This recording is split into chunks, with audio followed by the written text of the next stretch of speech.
Bismillahirrahmanirrahim. Assalamu alaikum. Welcome to the Noor School and College, Mansehra. My name is Qasim. I am teaching you chemistry.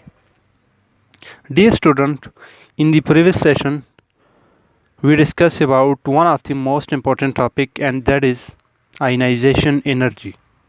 So first of all, what is ionization energy?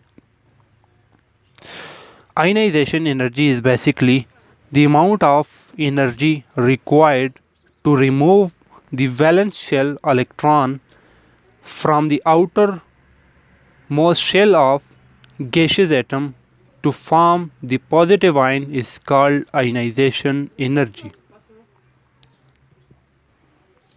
What are the units of ionization energy?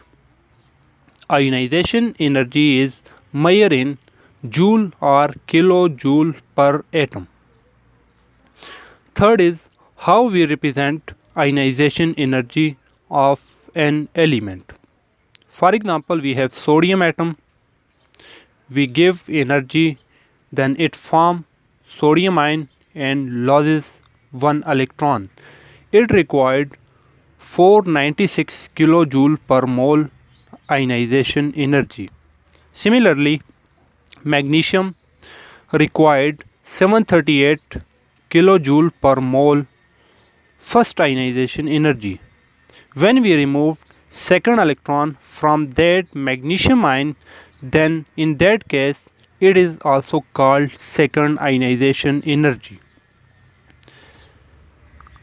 The amount of energy that is required to remove second electron from monopositive ion is called second ionization energy, and we also see that second ionization energy is much more greater as compared to first ionization energy. Now, what are the factors on which ionization energy depend? First factor is atomic radius or atomic size. We see that atomic radius is inverse relationship with ionization energy. Greater the atomic radius, lesser will be its ionization energy, and vice versa. Second factor is nuclear charge. Nuclear charge and ionization energy is direct relationship.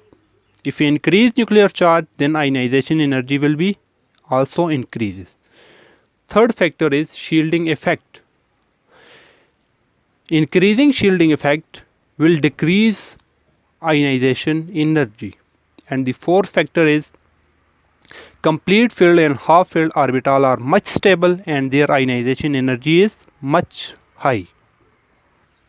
These are some of the main points of previous lecture. Now, dear student, let's start today's lecture. In this lecture, we discuss about one of the most important periodicity properties of element, that is electronegativity. So first of all, what is electronegativity? Electronegativity is the ability of an atom to attract the shared pair of electrons toward itself in a covalent bond is called electronegativity. Simply अगर हम कहें कि covalent bond के अंदर किसी भी atom का electron के पेयर का अपनी तरफ खींच के रखने की पावर को हम बोलते हैं इलेक्ट्रोनेगेटिविटी. सो स्टूडेंट, इससे पहले आपने शायद कोवेलेंट बॉन्ड नहीं पढ़ा. सो first of all, what is covalent bond? सबसे पहले हम कोवेलेंट बॉन्ड को समझ लेते हैं, फिर इस डेफिनेशन को समझ लेते हैं. So what is covalent bond? Dear student, the bond that is formed by the mutual sharing of electron between two atoms is called covalent bond. ऐसा बॉन्ड जो दो एटम के बीच में इलेक्ट्रॉन की इक्वल शेयरिंग से या इलेक्ट्रॉन की दोनों एटम के इलेक्ट्रॉन की शेयरिंग की वजह से आपके पास बने, इस किस्म के बॉन्ड को हम बोलेंगे कोवेलेंट बॉन्ड. और स्टूडेंट, कोवेलेंट बॉन्ड को हम रिप्रेजेंट करते हैं डैश से. आगे हम इसको देख लेंगे. For example we have hydrogen atom which have one electron in its outermost shell, and here another hydrogen atom. When these hydrogen atoms combine together, they share their valence electron and they form single covalent bond.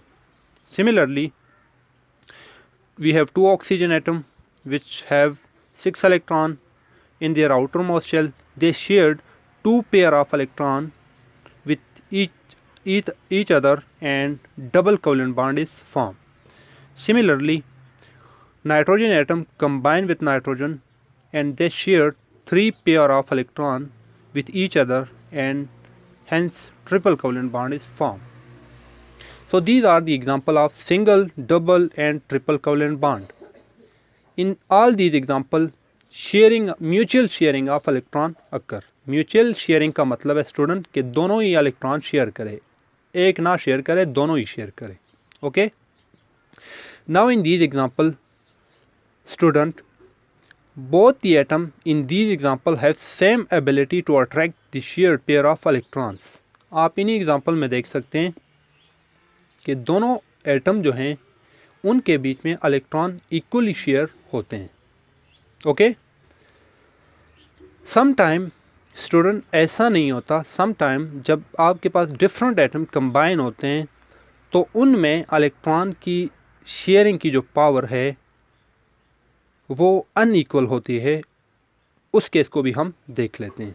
So first of all we see that what is covalent bond and example of covalent bond, and we see that when covalent bond are form between two similar atom then equal sharing of electron is occur. Note this point student. In such case the covalent bond will be non-polar covalent bond. ये जो पिछला case बता रहे हैं आपको कि अगर हमारे पास covalent bond दो ऐसे एलिमेंट के बीच में बने जिनमें इक्वल शेयरिंग हो तो इस किस्म के covalent bond को हम बोलेंगे non-polar covalent bond. Dear student, note this point, it is very important. Okay. Now एक और ऐसी एग्जांपल देख लेते हैं जहाँ पर अनइक्वल शेयरिंग होती है. Example number 2. For example hydrogen when combine with chlorine it form hydrochloric acid. यहाँ पर भी हमारे पास क्लोरीन और हाइड्रोजन के बीच में इलेक्ट्रॉन शेयर होते हैं. लेकिन स्टूडेंट जैसा कि मैंने आपको ये डायग्राम से बताया हुआ है कि यहाँ पर इलेक्ट्रॉन का जो पेयर है इनके बीच में भी one pair of electron share हुआ है, लेकिन यहाँ पर जो इलेक्ट्रॉन का पेयर है उसका इलेक्ट्रॉनिक क्लाउड क्लोरीन की तरफ ज़्यादा शिफ्टेड है और हाइड्रोजन की तरफ कम शिफ्टेड है. आपको इजीली क्लियर तो हो रहा है. सो हम कह सकते हैं कि जब दो एटम डिफरेंट एटम के बीच में इलेक्ट्रॉन शेयर होते हैं या कोवलेंट बॉन्ड बनता है तो डिफरेंट एटम में वो एटम जो इलेक्ट्रॉन पेयर को जिसका न्यूक्लियर चार्ज ज़्यादा होगा वो इलेक्ट्रॉन पेयर को अपनी तरफ खींच के रखता है और दूसरा जिसका न्यूक्लियर चार्ज कम होता है वो इसको ज़्यादा खींच के नहीं रखता. So the atom which attract the electron shared pair toward itself are called electronegative atom, and the phenomena is called electronegativity. Dear student, अभी तक मैंने आपको डिफिनीशन क्लियर करवाई बहुत सारी एग्जांपल के बाद कि वो एलिमेंट जो इलेक्ट्रॉन पेयर को शेयर करे, इलेक्ट्रॉन पेयर को अपनी तरफ अट्रैक्ट करे, उस एटम को बोलेंगे इलेक्ट्रॉन नेगेटिव एटम और इस फिनोमेना को हम बोलेंगे electron negativity. Similarly those elements which do not attract electron pair toward itself are called non-electronegative atom, or you can say that this element is called electropositive element. Now student, जो element electron के pair को अपनी तरफ खींच के रखता है उसके ऊपर हम लिखते हैं पार्शियल नेगेटिव चार्ज, एंड जो खींच के नहीं रखता उसके ऊपर हम लिखते हैं partial positive charge. This sign is partial and positive, partial negative. And student जैसा कि हमने आपको बताया कि अगर कोवलेंट बॉन्ड दो सिमिलर एटम के बीच में बने तो उसको हम बोलेंगे नॉन पोलर कोवलेंट बॉन्ड। इसी तरह the bond that is form between two atom having different electron negativity is said to be polar covalent bond. ये पॉइंट बोर्ड के एग्ज़ाम के लिए आपने याद रखना है स्टूडेंट कि पोलर कोवलेंट बॉन्ड और नॉन पोलर कोवलेंट बॉन्ड क्या होता है।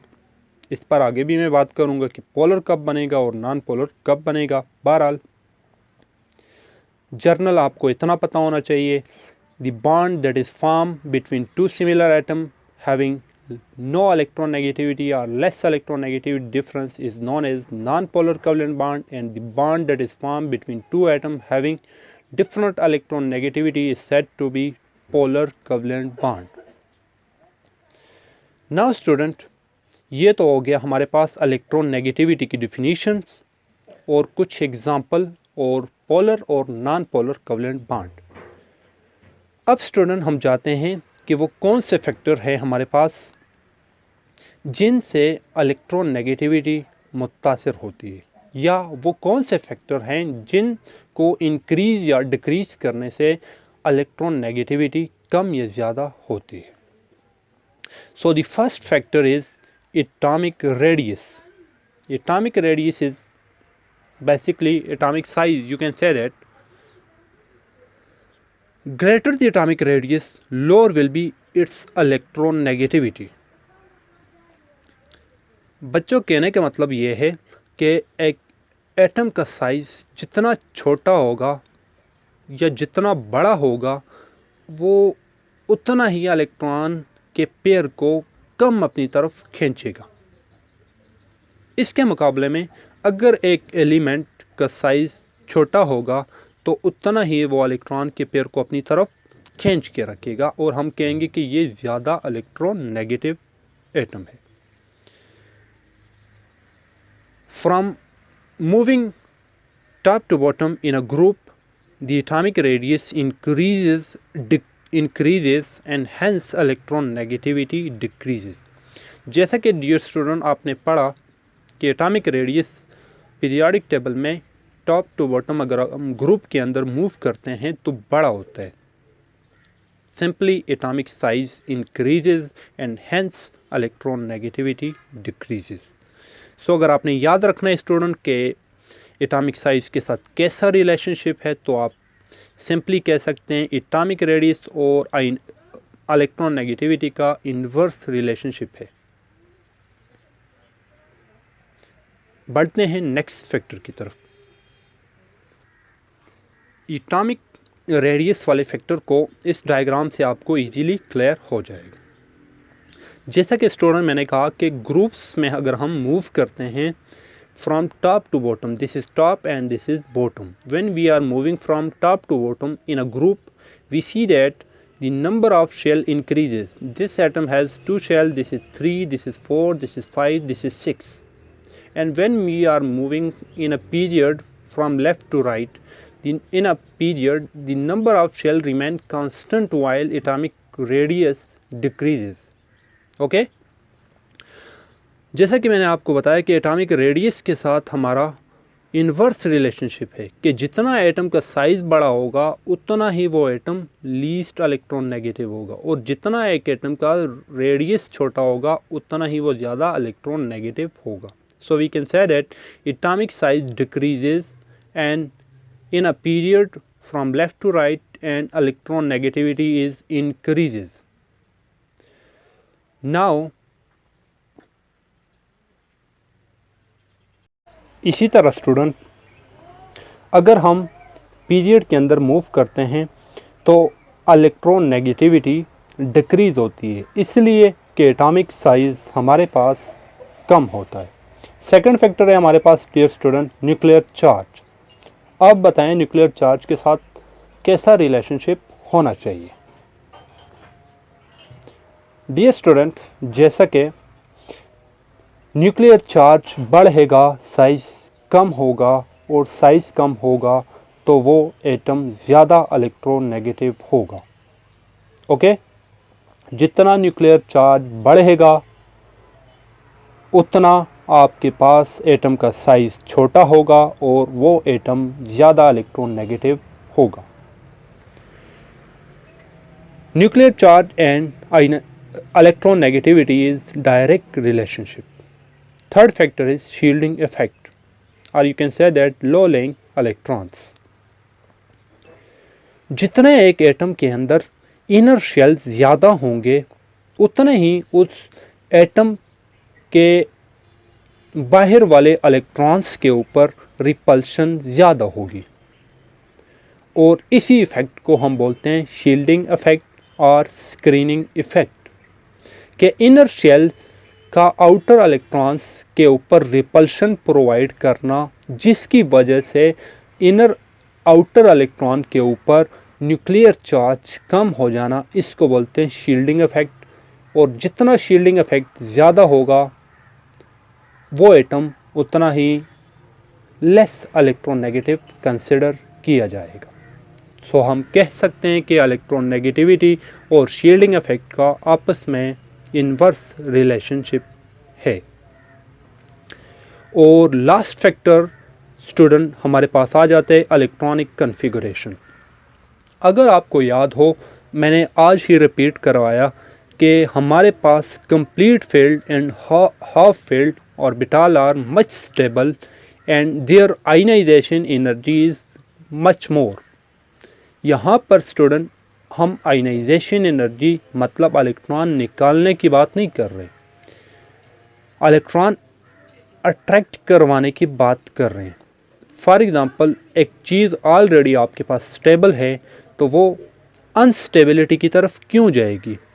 कहने का मतलब ये है कि complete filled and half filled orbital are much stable and their electronegativity will be decreases.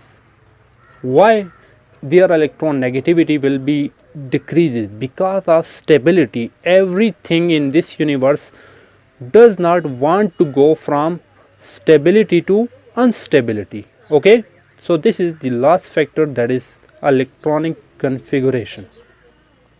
I hope student आज के लेक्चर में मैंने electronegativity से related according to your course already तमाम चीज़ें क्लियर करवा दी। जी स्टूडेंट, चलते हैं आज के लेक्चर के समअप की तरफ कि आज हमने क्या पढ़ा और मेन पॉइंट्स हमारे लेक्चर के क्या हैं। डी स्टूडेंट, आज के हमारे लेक्चर के मेन पॉइंट्स हमारे पास आ जाता है। पहला जो आपने ज़रूर याद करना है, that is definition of electronegativity. So first of all, what is electronegativity? The ability of an atom to attract the shared pair of electrons toward itself in a covalent bond is called electronegativity. Next, what is covalent bond? The bond that is formed by the mutual sharing of electron between two similar or dissimilar atoms is called covalent bond. Next is unit of electronegativity. Dear student, electronegativity have no unit.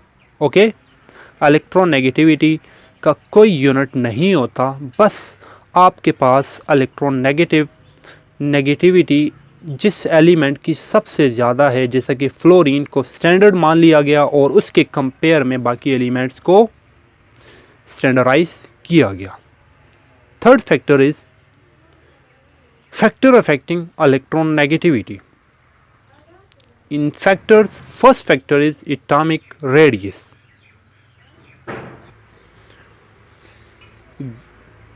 Greater the atomic radius, lower will be its electronegativity, and we see that when we are moving in a group from top to bottom, the atomic radius increases, so electronegativity decreases. Second factor is nuclear charge. Greater the nuclear charge, greater will be electronegativity, and when we are moving in a period from left to right, the nuclear charge increases, so electronegativity also increases. Third factor is shielding effect.